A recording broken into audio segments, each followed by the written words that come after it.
আপনার জিন্দেগি আপনার দূরে তাশরীফ আনছেন রহমাতাল লিল আলামিন। আল্লাহুম্মা ওয়াকাদ সাল্লি আলা সাইয়্যিদিনা মাওলানা মুহাম্মদ ওয়া আলা আলি সাইয়্যিদিনা।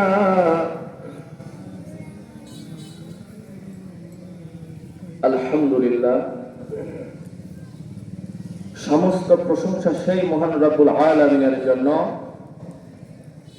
যেই মহান রব্বুল আলামিন আজকে আমাদেরকে দয়া করে মায়া করে এই জান্নাতের বাগানে বসিয়া কোরআন ও হাদিস থেকে কিছু কথা বলার এবং শোনার তৌফিক দান করলেন। সেই মহান রব্বুল আলামিনের দরবারে সবাই শুকরিয়া আদায় করুন, বলুন আলহামদুলিল্লাহ। লাখো কোটি দরুদ ও সালাম যেই নবীকে সৃষ্টি না করলে আল্লাহ রব্বুল আলামিন গোটা কুল কায়নাতের মতো কোনো কিছুই সৃষ্টি করতেন না, যিনি হলেন ইমামুল মুরসালিন খাতামান নবিয়্যিন রাহমাতুল্লিল আলামিন, নবীদের নবী উম্মে নবী মুহাম্মদুর রাসূলুল্লাহ। সকলে বলুন সাল্লাল্লাহু আলাইহি ওয়াসাল্লাম। পিয়ারা হাজির, এই পৃথিবীর জমিনে যত বিষয় আছে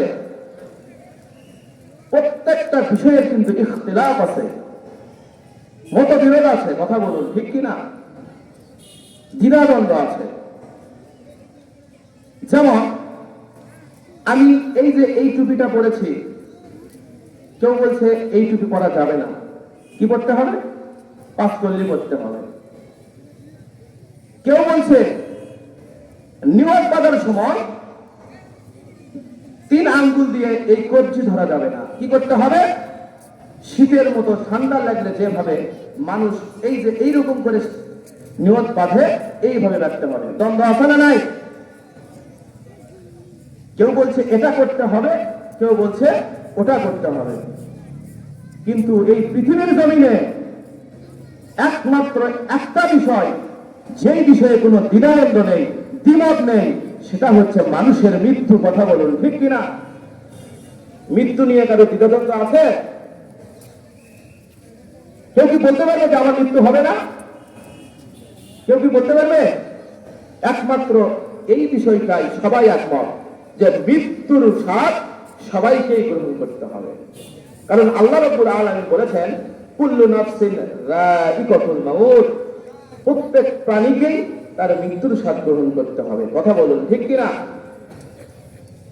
প্রিয় হাজিরিন, আমরা মৃত্যু থেকে কেউ বাঁচতে পারবো না, কোথাও গিয়ে পালাতে পারবো না।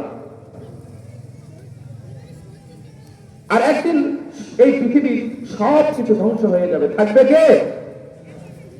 সব কিছু একদিন শেষ হয়ে যাবে, শুধু থাকবে আমার আল্লাহ রাব্বুল আলামিন। কথা বলুন ঠিক কিনা?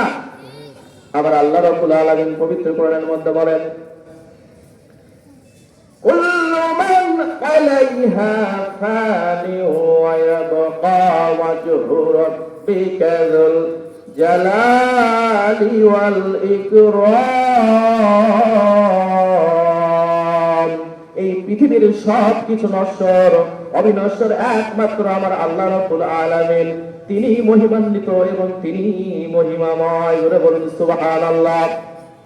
এই পৃথিবীর সব কিছু একদিন শেষ হয়ে যাবে, ধ্বংস হয়ে যাবে, শুধু থাকবে আমার আল্লাহ রাব্বুল আলামিন। আমরা তার হাত থেকে কেউ বাঁচতে পারবো না, যেখানেই যাই না কেন সেখানেই আমার আল্লাহ। এই জন্য কবি বলেছেন বৃক্ষে পাথরে পল্লবে তোমারই রং তোমারই ঘ্রাণ, যেদিকেই দেখি সেদিকেই তুমি, তুমি চির অম্লান। ফাআইনামা তুওয়াল্লু ফাসাম্মা ওয়াজহুল্লাহ। আল্লাহ বলেন তোমরা যেদিকেই মুখ ফেরাও না কেন সেইখানেই আমি আল্লাহ। তোরা বলো সুবহানাল্লাহ। আপনি যেদিকেই দেখেন সেই দিকেই আমার আল্লাহ, যেইখানে মুখ ফেরান সেখানেই আমার আল্লাহ। মৃত্যুর থেকে আমরা কেউ বাঁচতে পারবো না, এবার আসুন, মৃত্যু হবে মানুষের দুই প্রকারে। কয় প্রকার? কথা বলবেন, কয় প্রকার? মৃত্যু হবে মানুষের দুই প্রকারে। একটা হবে